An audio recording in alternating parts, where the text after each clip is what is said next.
sortie d'école, dans un quartier de New Delhi. Une scène ordinaire, devenue un souvenir douloureux pour ce couple. Shivam, leur fils de 13 ans, a disparu il y a 3 mois. Mon fils est allé au temple. Il disait qu'il voulait acheter des bonbons dans le coin. Mais quelqu'un l'a enlevé là-bas. Alertée, la police n'a pour l'instant aucune piste. La chambre de Shivam, encore remplie de ses trophées et devoirs, reste inoccupée. Il me manque beaucoup. Je me réveille et j'attends. Si vous avez enlevé mon fils, s'il vous plaît, rendez-le-moi. Je veux juste qu'il revienne.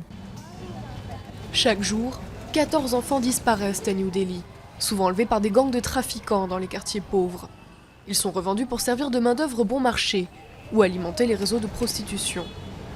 L'an dernier, sur les 5000 enfants portés disparus dans la capitale, seul un tiers a été retrouvé. Les ONG dénoncent l'inaction du gouvernement face à ce fléau. Même 60 ans après l'indépendance, tout ce qui concerne les enfants occupe une place très secondaire dans les préoccupations du gouvernement. Un manque de volonté mais aussi de moyens, mauvaise organisation et faible budget compliquent la recherche des enfants disparus.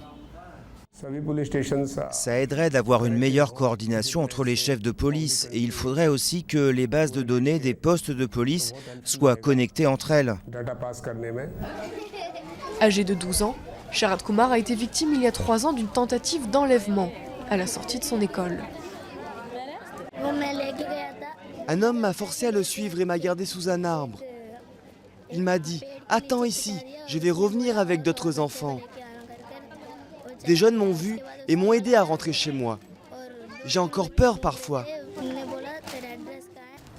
Le garçon a réussi à échapper à ses agresseurs, mais d'autres n'ont pas eu cette chance. 50 000 enfants disparaissent chaque année en Inde.